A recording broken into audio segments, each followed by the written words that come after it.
हाय दोस्तों। पिछले कुछ दिनों से मैं देख रहा हूँ कि महाराष्ट्र में हमारे जो north Indians basically UP Bihar के लोगों के साथ लैंग्वेज के बेसिस पे वो कर रहे हैं, मारपीट या जो भी हो। तो मेरा कुछ इस पे एनालिसिस था, वो मैं लिखा हूँ 5-7 पॉइंट। तो मेरे को थोड़ा सा अपना बहुत दिन से मैं सोच रहा था कि कुछ बोलूँ, कहाँ बोलूँ, नहीं समझ में आया। तो मैं लिख के एक सोचा वीडियो ही बना दूँ। मेरा किसी के ऊपर ना कमेंट है ना कुछ है, बस ये मेरा अपना व्यक्तिगत सोच है। इसमें कुछ गलतियाँ भी हो सकती है, बट हाँ, जो चीज़ें हैं वो फैक्ट है। तो सबसे पहली जो मुद्दा है कि लोग जो जाते हैं, साउथ हो या महाराष्ट्र हो या कहीं भी हो, बिहार के या यूपी के, झारखंड के, जहाँ के भी लोग जाते हैं, तो क्या नौकरियाँ करते हैं वहाँ जाके। तो थोड़ा सा एनालिसिस किया तो पता चला वे लोग सिक्योरिटी गार्ड में काम कर रहे हैं, ड्राइवरी का काम कर रहे हैं, क्लीनिंग स्टाफ का काम कर रहे हैं, लेबर का काम कर रहे हैं, कंस्ट्रक्शन साइट पे काम कर रहे हैं, वेंडर्स हैं, बार्बर्स हैं, कारपेंटर है, बिल्डिंग है, मॉल में हैं, सब्जी बेच रहे हैं, फल बेच रहे हैं, फैक्ट्री में काम कर रहे हैं, इवन कि घरों में मेड का भी काम कर रहे हैं। पंडाल वगैरह जो बनता है आपका, वो मुंबई का नामी होता है ना, गणपति बप्पा वाला, उसमें भी लोग काम करते हैं जाके, कैटरिंग वगैरह, ये सब चीज़ें काम करते हैं। भाई ये सब काम कौन करेगा? आपके पास अगर इस तरीके के काम करने के लिए लोग हैं तो आप उसको प्रमोट कीजिए, इशू क्या है? जब आपके पास वैकेंसी नहीं होगी तो कोई मुफ्त में तो काम आपके यहाँ करेगा नहीं कि भाई मेरे को काम करवा लो, मेरे को काम आता है। क्यों करेगा कोई मुफ्त में? तुम्हारे पास ज़रूरत है तो तुम करवा रहे हो, पैसे दे रहे हो। दूसरी बात, जो लोग यहाँ से जाते हैं उसका जो रहने का कंडीशन है, क्या रहते हैं, काम करने जाते हैं। अब बताओ, जब लोग इस तरीके से लोअर ग्रेड काम कर रहे हैं, हालांकि काम तो कोई छोटा नहीं होता, बट फिर भी मैं इसको लोअर ग्रेड ही काम बोलूँगा, क्योंकि इन्हें ना तो एसी रूम मिलता है ना चैम्बर मिलता है। ये मजदूर की तरह काम करते हैं, कहीं भी जाते हैं। ना तो इनको प्रॉपर फैसिलिटी, 24 घंटे बिजली भी नहीं मिलती जिस एरिया में ये लोग रहते हैं। पानी भी ये लोग सप्लाई वाटर पीते हैं, बोरिंग अपना है ही नहीं, या फिर कहीं दूर से ढो के लाना पड़ता है। रूम भी ये लोग का वैसा फैसिलिटी नहीं जैसा आप लोग रहते होंगे। एक झुग्गी सा मकान रहता है, उसी में एक कमरे में 7-8 लोग रहते हैं, क्योंकि भाई इनकी अर्निंग उस तरीके का नहीं है कि ये 8,000 10,000 का फ्लैट अफोर्ड कर सके। कारण ये लोग का अर्निंग अगर देख लिया जाए तो अर्निंग क्या है, 500 से लेके 1,000 पर डे का दिहाड़ी होता है ये लोग का। और इस दिहाड़ी में भी ये 30 डेज, जो दिहाड़ी वर्कर होते हैं उनको 30 डेज का तो शायद जॉब ना मिलता हो, 20 दिन ही मिले, 10 दिन मिले, 15 दिन मिले, कुछ कुछ को 30 दिन भी मिलता है। या फिर जो फिक्स सैलरी पे होते हैं 25-30 हज़ार या 20,000, हो सकता है ज़्यादा ही बोल दिया हूँ या कम, बट यहाँ 25-30 ये एक एवरेज है। इससे ज़्यादा हमें नहीं लगता इन लेबर ग्रेड को इससे ज़्यादा बेनिफिट होता होगा। तो ठीक है, ये तो लोग हो गई रोज़गार की, रहने की कंडीशन की, अर्निंग की क्या हुई। अब बात है कि ये जो काम करते हैं किस कंडीशन में करते हैं, उस कंडीशन पे भी विचार किया जाए। तो पहला नंबर तो ये जो लोग हमारे जाते हैं यूपी बिहार से, जो भी नॉर्थ के, प्रॉपर सेफ्टी देते नहीं। अब कहोगे भाई सेफ्टी होती है, हर कंपनी का रूल होता है सेफ्टी, तो आए दिन खबरें क्यों आती है, नाले में डूब के कचरा निकालने वाला मर गया, कंस्ट्रक्शन साइट से गिर के मर गया। भाई होती है, हर जगह का यही हाल है पूरे इंडिया का, कि सेफ्टी पैरामीटर्स कंपनी कब लेती है, जब उसको लाइसेंस लेना होता है। उसके आगे सेफ्टी चेक्स, सेफ्टी पैरामीटर्स सब ताक पे रखा जाता है। काम जिसको जैसे आता है वैसे करो, रस्सी पे बांध के चढ़ो, ऐसे चढ़ो वैसे चढ़ो, करते रहो। ये है सेफ्टी पैरामीटर्स। तो प्रॉपर इनको सेफ्टी नहीं है। हीट, भाई बड़े बड़े फैक्ट्रियों में जब इंजन चलते हैं, स्टीम बॉयलर चलते हैं, तो वहाँ की जो टेम्परेचर होती है ना, उन वर्करों से जाके पूछो। मैंने 1-2 लोगों से, मेरे जानकार से पूछा है, तो जहाँ पे ये कुछ लोहा वगैरह का, तपता लोहा वगैरह निकलता है, वहाँ पे बोलते हैं भाई एक तरफ से जो ठंडा वाटर जो निकलता है ना, उसका पाइपलाइन चलता रहता है, एक तरफ वो लोहे का सरिया वरिया, ये जो भी काम होता है उनको खींचना पड़ता है। नंगे बदन पानी से नहाता हुआ शरीर काम कर रहा है। सोचो इस कंडीशन को। आपके पास अगर ऐसे स्किलफुल इस इन्वायरमेंट में काम करने वाले लोग हैं तो वेलकम है, आप उनको प्रमोट कीजिए, आप उस जगह पे अपने लोकल आदमियों को मौका दीजिए। क्यों जाएंगे ये दूसरा चीज़ देखेंगे, दूसरा जगह देखेंगे। और दूसरी बात रही, मेडिकल फैसिलिटी भी इन लोग को प्रॉपर नहीं मिलता है। भाई ये आपसे मांग नहीं रही है, मैं आपका डिसएडवांटेज नहीं कह रहा कि ये भाई पुअर मेडिकल फैसिलिटी। भाई ये उनकी ज़रूरत है, उन लेबर्स की ज़रूरत है कि वो उस कंडीशन में भी जीना चाहता है। क्यों? क्योंकि वो कमाना चाहता है। उन्हें नहीं चाहिए आपका वो फैसिलिटी सारा, उन्हें तो बस भाई अपने 2 जून की जिसको बोलते हैं रोटी कमाने जाते हैं। उसके बाद ट्रांसपोर्ट फैसिलिटी भी ये खुद अरेंज करते हैं। ऐसा नहीं कि लेबर गया तो आपका वो जो गवर्नमेंट है, स्टेट गवर्नमेंट की फैसिलिटी को ये भरपूर उपयोग कर रहे हैं। वैसा तो नहीं है कि आपका स्टेट गवर्नमेंट सारे ट्रांसपोर्ट और medical facility free of cost कर रहे हैं। कुछ जगह है पर लोग वहाँ तक पहुँच नहीं पाते हैं। अब दूसरी बात रही वर्किंग कंडीशन में, जो भी लेबर्स लोग होते हैं, मैंने तो नहीं सुना 10 घंटे से नीचे कोई काम करता है। 12 घंटे 14 घंटे फैक्ट्री में डे शिफ्ट नाइट शिफ्ट में काम कर रहा है। और इन कंडीशनों में भाई तो जहाँ ऐसा वर्किंग कंडीशन है, हमें तो नहीं लगता आपके लोकल लोग इस तरीके से, कुछ लोग करेंगे, ऐसा नहीं मैं कह रहा कि सारे लोग नहीं करेंगे, बट जिस लेवल पे आपके यहाँ इंडस्ट्रियलाइजेशन हुआ है, फैक्ट्रियाँ हैं, क्या आपके पास इतनी कैपेसिटी है कि सारे जगहों को आप अपने भाषियों क्या अपने लोकल लोगों को सारे पोस्ट पे भर दें? नहीं संभव है। अब बात रही कि भाई जब इतना प्रॉब्लम है, इतना प्रॉब्लम गिनवा रहे हो, तो लोग फिर जा ही क्यों रहे हैं? जब फैसिलिटी नहीं है तो क्यों जा रहे हैं? इसका भी एक कारण है। इसका कारण कुछ इस प्रकार है कि सबसे पहला तो एक बेटर अर्निंग जो होता है, एक अच्छी आय के लिए लोग अपना घर परदेश छोड़ के जाते हैं फैमिली सपोर्ट करने के लिए, ताकि वो यह काम कर रहे हैं उसका बच्चा कुछ अच्छा काम करे। और ये हर मिडिल क्लास जो हमारे नॉर्थ साइड है, उनका एक सपना होता है कि अगर मैं इस लेबर में काम कर रहा हूँ तो मेरा बच्चा पढ़ लिख के कुछ मेरे से बेहतर करे, कहीं क्लर्क चपरासी का जॉब करे। ये उनकी ख्वाहिश होती है। तो ये 2 कारण हो गए। और तीसरा कारण कि जिस तरीके से स्किल सेट हमारे बिहारियों या यूपी वाले भाइयों के पास है, हार्ड वर्किंग, लेस फैसिलिटी में हैवी काम करना, वो चीज़ें जो है बिहार में नहीं है। जब इंडस्ट्री नहीं होगा तो लोग खेतों में कब तक काम करेंगे? खेती का भी एक सीज़न होता है। बिहार का मुख्य जो अर्निंग सोर्स है वो खेती है, तो लोग खेती में कितना काम करेंगे? एक फैमिली में अगर 8 लोग हैं, सब छोटे किसान हैं, भाई 10 कट्ठे 20 कट्ठे 1 बीघे 2 बीघे में 8 लोग अपना पूरा 1 साल तो बर्बाद नहीं करेंगे ना। और दूसरी बात, खेती करने के लिए भी एक इनकम चाहिए होता है, पूंजी जिसको बोलते हैं। वो पूंजी कहाँ से लाएगा? उसको घर भी बनाना है, बेटी का भी शादी करना है, बच्चे को भी पढ़ाना है। तो ये सब चीज़ों को जुगाड़ में लोग निकलते हैं। और आपको इस बात की खुशी होना चाहिए कि ये लोग को कम से कम मैं डायरेक्टली नहीं तो इनडायरेक्टली तो इन चीज़ों में सपोर्ट कर रहा हूँ। आप एक बिहारी या यूपी वाले को सपोर्ट नहीं कर रहे, आप अपने देश को सपोर्ट कर रहे हैं। आप जो है ना क्रॉस इकोनॉमी चला रहे हैं। ये आपको लेबर देते हैं, आप इनको फैसिलिटी इनडायरेक्ट देते हो। अगर ये अपने बच्चे का 500 रुपया स्कूल फ़ी भर रहा है तो आपके यहाँ से कमा के भर रहा है, तो आप एक तरीके से तो ओवरऑल डेवलपमेंट कर रहे हो ना इंडिया का। इन चीज़ों को आप समझिए।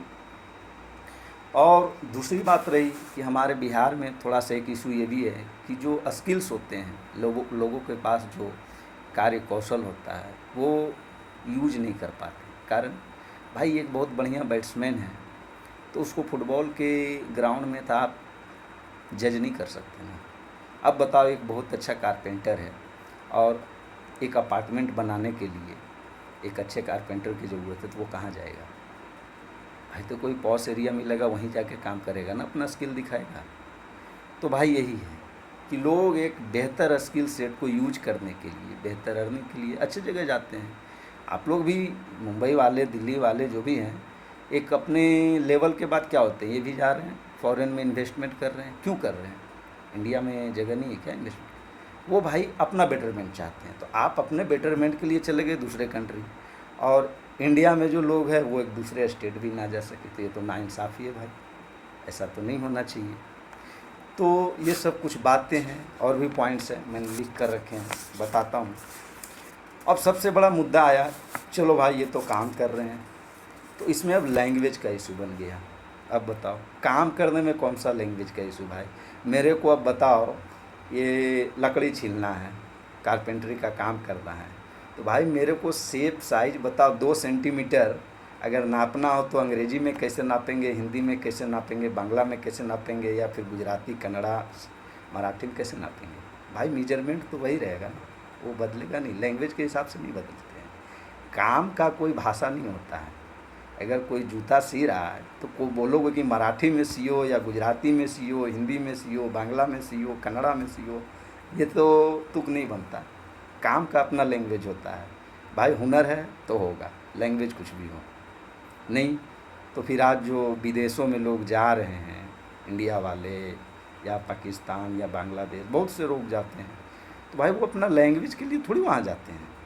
या फिर तुम्हारा लैंग्वेज किसी को आता है तो काम देगा नहीं, वो अपने काम के बदौलत जाते हैं, अपने स्किल्स के, कौशल के बदौलत जाते हैं। क्या एक बहुत अच्छा मराठी बोलने वाला अगर बिहार यूपी से हो, तो क्या आप उसे बिना पैसे का काम दोगे? बिना काम किए हुए उसको दोगे सैलरी? नहीं दोगे ना, नहीं दे पाओगे। तो लैंग्वेज के आधार पे आप नौकरी तो दे नहीं रहे हो। हाँ, आप फैसिलिटी के अनुसार उसको नौकरी दे रहे हो, भाई ये काम करके दो, पैसे दूंगा। आपने तो रखने वक्त ये नहीं पूछा कि भाई मेरे को बांग्ला, उर्दू, मराठी या जो भी हो लैंग्वेज आता है, नहीं आता? नहीं आता, नहीं आना चाहिए। क्यों आएगा भाई? मेरे को काम आना चाहिए ना, काम के लिए मेरे को पैसे मिलते हैं। हाँ, अब बात रही कि लैंग्वेज का इशू, तो इसको गैप को समझिए कि कहाँ गैप हो रहा है लैंग्वेज में। तो मेरे ख्याल से कि जो मेन स्ट्रीम के पीपल हैं, बिजनेसमैन हो या किसी कंपनी का ओनर हो या और भी कोई बड़े ओहदे पे हो, वो लोग हमें तो नहीं लगता डायरेक्टली लेबर से डेली बात करते होंगे। नहीं, वो क्या करते हैं, वो एक छोटा मैनेजमेंट बना देते हैं। बिहार का हो तो बिहार के ही लोग को मैनेजमेंट बना देते हैं। वो डायरेक्ट एक बंदे से बात करता है जो उस मैनेजमेंट को देखता है, 10-15 लेबर, 20 लेबर, 50 लेबर को। तो उन लोगों को क्या काम करवाना है, क्या करना नहीं करना है, उसको आप डायरेक्शन देते हो और उसके अनुसार वो काम करता है। आप डेली तो उससे बात कर नहीं रहो। या फिर किसी लेबर को या किसी मजदूर को कोई किसी चीज़ का प्रॉब्लम होता है, तो प्रॉब्लम का तो कोई लैंग्वेज नहीं है। मानो कि यहाँ पे दर्द हो रहा है गाल में या कान में कहीं भी, तो वो लैंग्वेज से तो मतलब नहीं है। तुम्हारे लैंग्वेज बोलने से उसका कान, नाक दर्द तो नहीं सुधर जाएगा। तो मेन क्या है कि लोगों के बीच गैप है और मेन स्ट्रीम लोगों से लोग जुड़ते नहीं, और जुड़ना भी नहीं चाहिए। क्यों जुड़ना भाई? मैं गया हूँ किसी के घर पे अगर सफाई करने, तो मैं केवल थोड़ा बहुत ही बातें करूँगा ना, कि उसको पूरे घर का हालचाल लूँगा? नहीं लूँगा। मेरे को काम है भाई, मेरे को सफाई करना है, सफाई किया, निकला, पैसे लिए, निकल गया। अब क्या हुआ कि अब जहाँ तक बात रही लोकल पीपल का, तो लोकल पीपल से लोग क्या बात करेंगे? आप ही बताओ। कुछ भी नहीं बात करेंगे। आपके प्रदेश का ना तो उसको पॉलिटिक्स से ज़्यादा मतलब है। अगर वोटर कार्ड है तो एक अलग बात है कि वो बातें करेंगे, या फिर आपके एरिया का जो डेवलपमेंट प्लान है, जो आपका जो लोकल डेवलपमेंट अथॉरिटी है, ये तो लेबर लोग से उस तरीके का डेवलपमेंट इशू पे तो बात करने आएंगे नहीं। हाँ, डेवलपमेंट के काम में इनको मजदूरी या फिर 1-2 दिन के लिए जो भी हो दिहाड़ी पे आप रखेंगे, तो आप उसको जैसा डायरेक्शन देंगे वैसा काम करेंगे। ये तो नहीं करेंगे कि भाई डेवलपमेंट जब मीटिंग हो तो उसमें ये लोग बातें करेंगे नहीं। तो इसमें तो इसका लैंग्वेज का कोई रोल है नहीं। और बात रही कि सबसे ज़्यादा जो बिहारी लोग, यूपी लोग हैं, वो आपसे थोड़ा सा, इन लोग एक अलग कस्बे में रहते हैं जहाँ तक हमारी जानकारी है। एक अपना ग्रुप बना लेते हैं, वहीं पे 15, 20, 50 जो भी ये लोग रहते हैं, अपनी खुशी से अपना लाइफ जीते हैं। और कुछ लोग हैं जिनकी एक अर्निंग अच्छी हो, अच्छे पोस्ट पे हो, तो वो एक फ़्लैट वगैरह भी लेके रहते हैं। तो जो लोग फ्लैट लेके रहते हैं, तो ये आपके प्रदेश का नहीं, ऑल ओवर वर्ल्ड इंडिया का ये है हाल कि भाई एक फ़्लैट को दूसरे फ्लैट वाले से मतलब नहीं रहता। तेरे यहाँ कोई मर गया, शाम को मरा, सुबह तक नहीं पता चलता। क्यों? क्योंकि लोगों के पास टाइम नहीं है, लोगों को साथ एक दूसरे के साथ इमोशनल अटैचमेंट नहीं है। हाँ, मानता हूँ कुछ लोगों का अटैचमेंट होता है रहते रहते बहुत दिन रहने के बाद, बट ठीक है, सामने वाले जो हो या ऊपर नीचे वाले, इतना है। एक घर से दूसरे घर का अटैचमेंट बहुत कम ही मिलता है। तो भाई जब तुम्हारा अटैचमेंट ही बहुत कम लोगों से है, तो कैसे सीख पाओगे? तो ये तो हो गया लैंग्वेज का इशू। अब दूसरी बात हुई कि अगर ये लोग आपके पास नहीं रहें, सपोज करो कि सारे यूपी बिहार के मज़दूरों को यहाँ से निकाल दिया जाए, तो क्या 3-4 बातें हैं आप लोग सक्षम हैं करने में? हो भी सकते हैं, कोई बड़ी बात नहीं। पर जिस लेवल पे अभी आपके यहाँ डेवलपमेंट है, जिस लेवल पे आपके यहाँ मज़दूर अभी खट रहे हैं, क्या उस लेवल पे आप अपने लोकल मज़दूरों को प्रमोट कर पाएंगे? लाइक 15 से 30 हज़ार का जॉब, उसके बाद 12 से 14 घंटे का काम, वो भी हीट हो, बरसात हो, ठंडा हो, कोई भी मौसम हो, करते हैं लोग, अपनी मजबूरी में करते हैं। इसमें दोनों का फ़ायदा है। और क्या है, आप अपने परिवार के साथ बिना रह सकते हैं 6 महीना, साल भर, 2 साल? क्या एक लिमिटेड फैसिलिटी में इधर नाली बह रहा हो, उधर गटर का पानी आ रहा हो, बरसात में भीग जा रहा हो, भीगते हुए फैक्ट्री जाना, गर्मी में तपते हुए फैक्ट्री जाना, क्या आप लोग ये सब काम कर सकते हो? कर सकते हो तो फिर आप बढ़िया कीजिए, इधर के लोग कम जाएंगे। अब रहा कि इतना के बावजूद आपको लगता होगा कि ये लोग यहाँ से कमा खा के निकल रहे हैं, बदले में आपको क्या मिल रहा है? थोड़ा सा इस बात को भी सोचिए। आप कहोगे भाई मेरे को क्या दे रहा है? थोड़ा सा सोचने वाली बात है।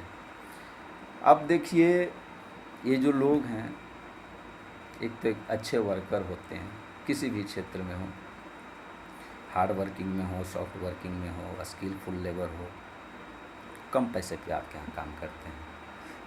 जितना मिलना चाहिए आज के डेट पे, उतनी दिहाड़ी ऑल ओवर इंडिया नहीं है, तो आप क्या दोगे? कम फैसिलिटी, कम पैसे में आपके यहाँ काम कर रहे हैं। हार्ड वर्किंग तो होते ही हैं इधर के लोग, ये आपके इकोनॉमी को भी बढ़ा रहे हैं, ये बात आपको पता है। अगर 25 फैक्ट्री चल रही है आपके यहाँ, तो इनको आप क्या देते हैं? अगर एक फैक्ट्री मान लिया जाए 1 करोड़ का टर्नओवर करती है, छोटे फैक्ट्री की बात कर रहा हूँ, एक महीने में 1 करोड़ का टर्नओवर करती है, तो आप मुश्किल से क्या देते हैं? 10 लाख रुपया लेबर पेमेंट करते होंगे, हमें नहीं लगता इससे ज़्यादा करते होंगे, कर भी सकते हैं कुछ कंडीशंस पे, पर मैं बेसिक लेबरों की बात कर रहा हूँ जो बहुत निम्न वर्ग के काम करते हैं। तो 10 लाख रुपया, यानी कि आपने 10% उन लोगों को दिया जिसने 100% काम आपका किया। 100 नहीं, 90 या 80, 10-20% मैनेजमेंट के भी होते हैं। तो ये आपने 10% उनको दिया और उनका 80% आपने लिया, जो कि रियल हकदार है उस काम का। क्योंकि आपका मैनेजर तो वो गंदा पानी या फिर जो फैक्ट्री में कचरा वाला काम है, हीट में काम है, मैनेजर नहीं करने आता। वो तो बस आया, विजिटिंग किया, 1-2 बार निकल गया, कहीं इशू है डांट डपाट के अपना काम करवा लिया। बट रियल जो काम है, जिससे आपका आउटपुट हो रहा है, प्रोडक्शन हो रहा है, वो लेबर ही करता है, और ये हर जगह की बात है। तो एक तो ये हुआ, तो इसमें आपकी बेनिफिट है 90%। दूसरी बात, ये आपके लोकल शॉप्स को भी प्रमोट करते हैं हमारे लेबर्स को। कैसे भाई? अब जो भी वहाँ पे ग्रोसरीज वगैरह हैं, वो तो आपके यहाँ चल रहे हैं। एटीएम हो, बैंक हो, खाते भी वहीं खुलवा देते हैं लोग। या फिर और भी, जिसे मान के चलो कि अगर सब्जी बिहारी बेच रहा है, तो वो सब्जी कहाँ से ला के बेच रहा है? आपके लोकल फार्मर से, बिहार से ले जाके तो नहीं बेच रहा है। अगर कपड़े बेच रहा है कोई, तो कहाँ से बेच रहा है? बिहार से ले जाके नहीं बेच रहा है, यूपी से ले जाके आप ही के प्रोडक्ट को आप ही के एरिया में बेच रहा है, उसमें अपना बेनिफिट कमा रहा है। क्या प्रॉब्लम है? कमाना खाना तो सबका अधिकार है, आप भी कहीं कमा खा रहे हैं। अब बात रही ये जो सबसे बड़ा हिस्सा होता है, रूम रेंट, लोग इसको ध्यान नहीं देते। भाई बहुत से ऐसे लोग हैं जिनकी जीविका रूम रेंट से चल रही है आज के डेट में शहरों में। विश्वास नहीं हो तो आप सर्वे करके देख लीजिए। इसके घर में कोई नौकरी नहीं है, आराम से वो आज 50,000 60,000 कमा रहा है, 2-2 3-3 हज़ार का एक रूम लगा के कमा रहा है ना, तो वो किसको बेनिफिट जा रहा है? भाई अगर वहाँ वह कमा रहा है, तो वहाँ वो खर्च भी कर रहा है। सपोज अगर एक व्यक्ति अगर 30,000 का महीना कमा रहा है, तो 10,000 वहाँ वो इन्वेस्ट कर रहा है खर्च के रूप में, और भेज रहा है, मान के चलो 20,000 वो भेज रहा है, तो उसके घर में 5 परिवार हैं, तो 20,000 अगर वो 5 परिवार को भेजता है, तो 4,000 रुपये पर हेड वो बिहार भेज रहा है, और खुद का अगर 10,000 खर्च कर रहा है, तो ओवरऑल क्या हुआ? आपको ही बेनिफिट हुआ ना। ये तो बात हो गई क्या क्या बेनिफिट आप लेते हैं। अब बात रह गई कि जब आप घूमने जाते हैं नॉर्थ ईस्ट तरफ, तो ये यूपी बिहार वाले आपको कैसे ट्रीट करते हैं। ये लोग आपको गेस्ट की तरह देखते हैं, गेस्ट की तरह। और गेस्ट का क्या आदर होता है हमारे इंडिया में, आम मान सम्मान, वो सबको पता है। हर चीज़ में आपको सपोर्ट करेंगे। सपोज आपका लैंग्वेज बैरियर हो जाता है, जैसे कि किसी भी चीज़ का नाम अगर आपके तरफ दूसरा है, हमारे तरफ दूसरा है, तो लोग सपोर्ट करते हैं, चीज़ें दिखाते हैं कि ये चाहिए, इधर जाना उधर जाना। ये मतलब एक जो होता है ना कि सबसे पहले जो हमारी भाषा हुई थी वो हुई थी इशारों की भाषा, इशारों से समझना। ये लोग इशारों से आपका काम चला देते हैं। रास्ता भटको तो, कहीं जाना हो तो, कुछ खरीदना हो तो, कुछ खाना हो तो, इशारों में आपकी चीज़ें समझ लेते हैं। ये तो लैंग्वेज अपना इशू नहीं बनाते कि भाई तुम उधर का हो तो आपकी लैंग्वेज नहीं आती, मैं आपको खाना नहीं दूंगा, रास्ता नहीं बताऊंगा, रहने नहीं दूंगा, जो भी हो जिस तरीके से हो, ये तो आपको सपोर्ट कर देते हैं। ये तो इशू नहीं बनाते। काम चल सकता है भाई, किसी को भी चल सकता है। जब नहीं था लैंग्वेज तो लोग बात करते थे या नहीं करते थे, करते थे, सारा काम होता था। हाँ, लैंग्वेज है कि एक आपको बेहतर सुविधा प्रदान करवाता है, चीज़ों को आसानी से समझा देता है। गूंगे लोग क्या, बहरे लोग क्या नहीं बात करते हैं, करते हैं। तो उसी तरीके से जब आप बिहार आते हो, यूपी आते हो, नॉर्थ ईस्ट आते हो, ये लोग तो आपको सपोर्ट करते हैं। इवन ये लोग आपके लैंग्वेज में बोलने का प्रयास भी करते हैं। अगर आपका एसेंट है कुछ दूसरे टाइप का, तो ये आपको उसी एसेंट में अपना लैंग्वेज बोलते हैं। क्यों? क्योंकि आपको कंफर्टेबल लगे। ऐसा नहीं कि ये अपना भोजपुरी या मगही कुछ ऐसा बोल के आपको सुनाने लगते, नहीं, ये आपके टोन में ही बात करना चाहते हैं ताकि आपको बेहतर लगे, आप समझ पाओ। बेशक वर्ड हमारे इधर का होता है, नॉर्थ ईस्ट का, बट ये टोन आपका होता है। क्यों? क्योंकि ये आपको सपोर्ट करते हैं। और दूसरी बात, बाहर के लोग आ जाएं तो अच्छे से अच्छी सुविधा आप लोग को देना चाहते हैं कि नहीं, ये बाहर से आए हैं, इनको ऐसा ट्रीट करो कि दोबारा आए। दोबारा अगर ना आए तो कम से कम इनकी एक यादगार मेमोरी बन जाए, याद रखें इस जर्नी को। इस जनरली मैं मानता हूँ आप लोग घूमने के लिए आते होंगे, कुछ लोग काम भी कर रहे हैं, ऐसा बात नहीं है, बट ये लोग इस तरीके से आपको ट्रीट करते हैं कि एक अच्छी मेमोरी आप अपने साथ ले जाएं, एकदम फ्रेंडली मैनर में बात करते हैं। आप लोग इसका क्या देते हो भाई। अब बात रह गई कि सपोज किया जाए कि सारे यूपी बिहार के वर्कर्स को हटा दिया जाए। हटा सकते हैं, कोई बड़ी बात नहीं, आप एक पॉलिसी बना के इस चीज़ को आप हटा सकते हैं। बट सपोज एक कंडीशन आया था, जब सारे वर्कर्स अपने अपने घर को गए थे, याद है 2-4 साल पहले कोरोना में क्या हुआ था। लोग तो भाग रहे थे, आपसे कोई फैसिलिटी भी नहीं मांगा, लोग चले गए अपने अपने घर। क्या हुआ? सारी फैक्ट्रियाँ बंद। नो डाउट फैक्ट्री का मालिक कुछ आपके हिस्से के भी होंगे, कुछ इधर के भी होंगे, सारे जगह के होंगे। ओवरऑल क्या हुआ? फैक्ट्री बंद हो गई। किसके वजह से? मैनेजर की वजह से नहीं, लेबर के वजह से। मैनेजमेंट की वजह से नहीं, लेबर की वजह से। क्यों? क्योंकि ये आजकल सारे चीज़ें जो है ना, जो कंप्यूटराइज हो चुके हैं, बट ये जो लेबर है ना, ये बहुत कम कंप्यूटराइज हो गए। आपका मैनेजमेंट कितना डेली आउटपुट निकला है, प्रोडक्शन हुआ है, ये एक लैपटॉप में बैठ के निकाल सकता है, बट प्रोडक्शन कैसे करना है ये आप लैपटॉप में नहीं कर सकते। इसके लिए वर्कर की ज़रूरत है। तो ये फैक्ट्रियाँ बंद हो गई। दूसरी बात, लेबर और स्टाफ का स्कार्सिटी हो गया। अब बताओ भाई, एक मॉल है, उसमें सिक्योरिटी गार्ड चाहिए, सेलर चाहिए, क्लीनिंग स्टाफ चाहिए, ये लोग नहीं है। ख़रीदने वाले तो आपके हैं, ऑनर भी आप ही का है, बट ये सपोर्टिंग स्टाफ नहीं है। बताओ चल पाएगी कोई फैसिलिटी? नहीं चल पाएगी। तो ये चीज़ आपने झेला है, इसमें कोई बड़ी चीज़ नहीं है, सब ने झेला, सारे स्टेट ने झेला, ऑल ओवर वर्ल्ड ने झेला। तो फिर क्या हुआ था? मेरे को जहाँ तक जानकारी है, फैक्ट्री ओनर्स, बिजनेसमैन लोगों ने एसी का टिकट, इवन कि कुछ लोगों को फ़्लाइट का टिकट दिया। क्यों भाई? तुरंत आओ, फैक्ट्री चालू करना, लॉस में जा रहे हैं। क्यों भाई? तुम्हें तो नहीं चाहिए हिंदी भाषी, क्यों भेज रहे हो फ़्लाइट टिकट, क्यों भेज रहे हो एसी टिकट? भाई जिन्होंने कभी जनरल के अलावा किसी बोगी में चढ़ा नहीं, वो कह रहा है आज मेरे को एसी का टिकट मेरा मालिक करवा दिया है, मेरे को फ़्लाइट का टिकट भेज रहा है, अरदास कर रहा है, डेली फ़ोन कर रहा है। भाई वो बिजनेस ऑनर जो डायरेक्ट मज़दूरों से सीधे मुँह बात नहीं करता था, आज वो डायरेक्ट फ़ोन करके बात कर रहा है, भाई कब आओगे, फ्लाइट टिकट करा देता हूँ, एसी टिकट करा देता हूँ, जनरल करा देता हूँ, जैसे भी सुविधा हो बस का करवा देता हूँ। क्यों करवा रहे हो? तुम्हें तो नहीं चाहिए था? एक बढ़िया मौका था कि जब निकल गए तो खदेड़ के रखो बाहर। जब एक बार तुम्हारे ना चाहने वाले तुमसे दूर हो जाए, तुम क्यों बुलाए?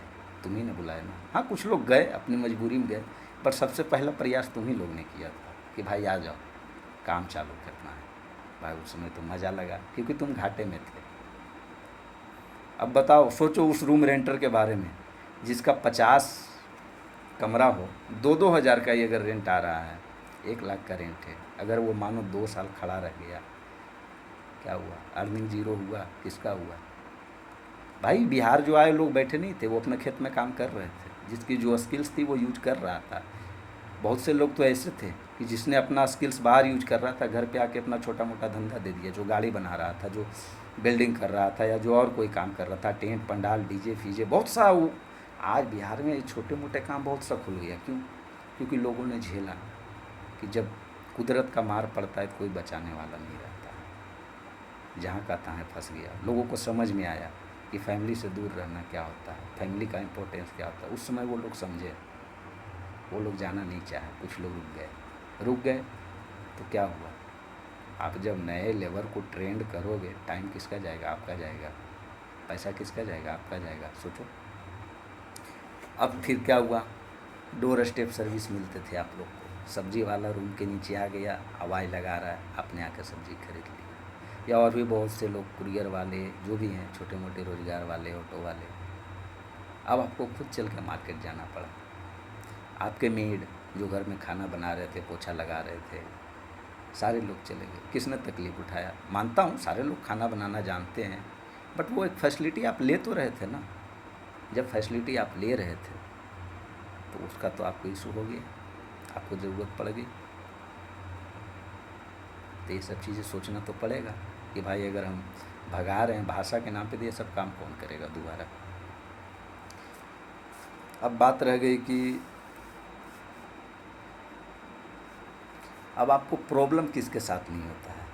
आपको ऐसी बात नहीं कि सारे हिंदी बोलने वालों के साथ प्रॉब्लम नहीं, आप टारगेटेड प्रॉब्लम है आपका, स्पेसिफिक प्रॉब्लम। आपने कभी बिजनेसमैन को टारगेट नहीं किया, आपने उन पूंजीपतियों को टारगेट नहीं किया जो सीधे आपके पॉलिटिक्स में इंटरफेयर करते हैं, डायरेक्टली इनडायरेक्टली। आपने ये जो तमाम सिनेमा इंडस्ट्री है, बॉलीवुड हो या फिर भोजपुरी इंडस्ट्री हो, बहुत से लोग हैं भोजपुरी इंडस्ट्री को, वहाँ उन लोगों को आपने कभी सॉफ्ट टारगेट नहीं बनाया। आपने सॉफ्ट टारगेट बनाया वो निचले तबके के लोग, जिनके एक गाल पे एक थप्पड़ खींच दो तो बेचारा डर से किसी को बोलेगा नहीं। क्यों? क्योंकि उनके पास उतनी जानकारी नहीं है। उनके पास, वो सोचते हैं कि मैं लोकल अथॉरिटी को अगर सूचना दूंगा तो मैं यहाँ कोर्ट कचहरी के चक्कर में फंसने नहीं आया, मैं कमाने आया हूँ। क्यों? क्योंकि अगर कोर्ट कचहरी के चक्कर में 1 महीना वो जेल चला गया किसी कारणवश, भाई उसके घर की अर्थव्यवस्था बिगड़ जाएगी। वो सहता है, ये सब चीज़ भी सहता है। कम फैसिलिटी, कभी पेमेंट का इशू हो गया, लोग सह के काम कर रहे हैं। और आपको उसके साथ भी प्रॉब्लम नहीं है जो हाई पोस्ट पे हैं। हाई पोस्ट बोले तो जो एमएनसीज में काम कर रहे हैं, दरोगा, एसपी, डीएम, ये सब चीज़ों से आपको तो दूर दूर तक पूछ ही नहीं सकते हैं, आवाज़ ही नहीं खुलेगी। क्यों? क्योंकि क्षमता नहीं है ना वहाँ तक बात करने की। अब बात रही कि चलो ठीक है, सारा चीज़ मान लिया, तो इसको रोका कैसे जाए? आप रोक सकते हो, कोई बड़ी चीज़ नहीं। मैं इसको रोकने का भी उपाय आपको बताता हूँ, मैंने वो भी एनालिसिस किया है। आप कैसे रोकोगे इसकी एक सटीक मैंने एनालिसिस किया। आप रोक दो, कोई दिक्कत नहीं है। भाई ठीक है, हमारे घर में तुम्हारी ज़रूरत नहीं है, तुम क्या खाओ, तुम क्या पियो, हमको तुमसे क्या मतलब है, बाहर कर दो। बट हाँ, उसके लिए क्या है, आप एक पॉलिसी बनाइए। आप पॉलिसी बना सकते हैं कि आउटसाइडर को भाई जॉब नहीं मिलेगी। हर स्टेट कर रहा, स्टेट गवर्नमेंट डोमिसाइल नीति लागू करती है ना, बाहरी लोगों को नहीं मिलता चांस, या मिलता है तो कम मिलता है। तो आप एक लोकल अथॉरिटी में एक बना दीजिए रूल्स कि भाई 10% से ज़्यादा आउटसाइडर को अलाउ नहीं करना है, लोकल को देना है। आप अपने लोकल लोगों को प्रमोट कीजिए, लोकल बिजनेसमैन, फैक्ट्री ओनर या जो भी हो, पॉलिटिशियन, सबको बोलिए कि भाई अगर तुम फैक्ट्री का लाइसेंस लेते हो या किसी भी चीज़ का लाइसेंस लेते हो, तुम ऑडिटिंग करके हमको दो कि तुम 10% से ज़्यादा बाहरी मजदूरों को नहीं रखोगे। वोकल फॉर लोकल चल रहा है इंडिया में, आप भी चलाइए वोकल फॉर लोकल। आप लोकल लोगों को रोज़गार दीजिए, अच्छी बात है, आपकी उन्नति होगी। अब बात रही कि अगर इन केस आपको मराठी बुलाना है या फिर तेलुगु, तमिल, साउथ इंडिया का कोई लैंग्वेज बुलाना है, काम भी करवाना है हमारी भाषा भी, तो उसको आप सिखाइए, प्रमोट कीजिए, प्रोत्साहित कीजिए सीखने को। आप देखिए, कोई बाई बर्थ कोई लैंग्वेज पे किसी का कंट्रोल है, और कोई काम के लिए सीख रहा है तो वो तो उतना ही सीखेगा ना जितना से उसका काम चल जाए। तो आप काम चलाओ, सिखाओ ना। हाँ, दिक्कत कहाँ है? जब लोग आपके लैंग्वेज का अनादर करें तो वहाँ मैं किसी को सपोर्ट नहीं करूँगा भाई। जब आप किसी की रिस्पेक्ट नहीं कर सकते तो कम से कम अनादर ना करें, डिसरिस्पेक्ट भी नहीं करना चाहिए। तो जो लोग सपोर्ट नहीं करते आपके लैंग्वेज को, उसको आप भगाइए ना। हाँ, अब जाके पूछिए किसी लोग से कि क्या तुम्हें मराठी से प्रॉब्लम है, वो कहेगा नहीं, हमें कोई प्रॉब्लम नहीं है। तो उस कंडीशन में आप उसको क्यों मार रहे हैं? प्रमोट कीजिए कि वो सीखे। या फिर अगर कोई बंदा वहाँ काम कर रहा है तो ऑडिटिंग करवाइए ना। आप लोकल बिजनेस में ही जाके कोई काम करता नहीं, ऐसा तो नहीं है कि किसी के भरोसे गया नहीं, कहीं पे भी गड्ढा खन दिया और पूछ रहा है भाई मैंने यहाँ पे गड्ढा किया है या दीवार ये वाला तोड़ा, मेरे को पैसे दो। बिना मतलब का तो कोई काम करता नहीं। तो जिससे आप काम करवाते हैं उसको बोलिए ना, भाई अगर कोई लेबर 1 साल से ज़्यादा हो गया है तो उसको इतनी मराठी या कन्नड़ा तेलुगु आना चाहिए कि वो अपनी बेसिक चीज़ को खरीद सके मार्केट से। जनरली तो लोग खरीदने के टाइम पे ही बात करते हैं, और ज़्यादा आपसे क्या बात करेगा? राह चलते मुसाफिर से कोई क्या बात करेगा? रुक के टाइम पास करने कोई नहीं गया, किसी के पास इतना समय नहीं। तो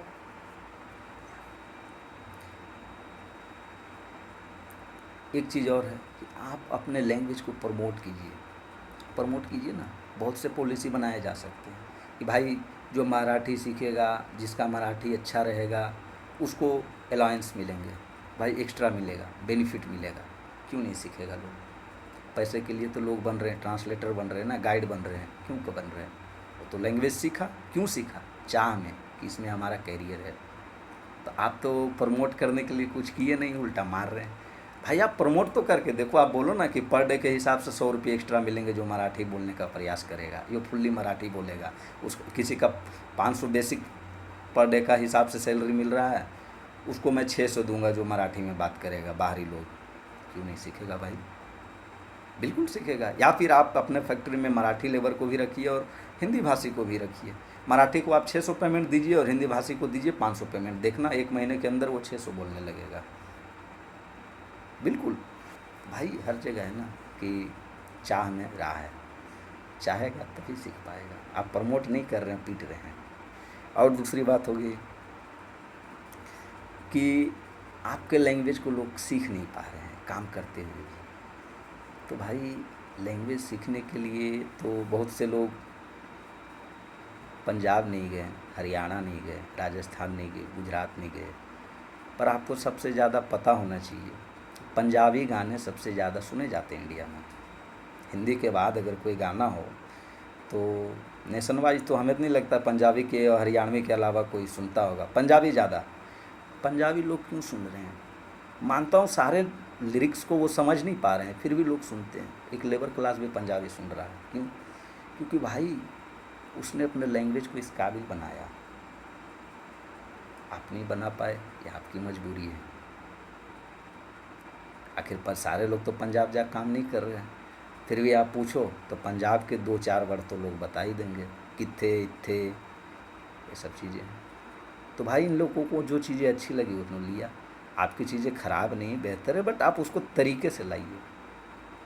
तो यही मेरा इतना कहना था कि आप लोग किसी चीज़ को थोपे नहीं। काम आप अगर किसी को दे रहे हैं तो वो भी आपको काम दे रहा है, फोकट के पैसे देते नहीं हैं। इसी शब्दों के साथ मैं अपना एनालिसिस और कुछ होगा तो अगले वीडियो में डालूँगा। Thank you.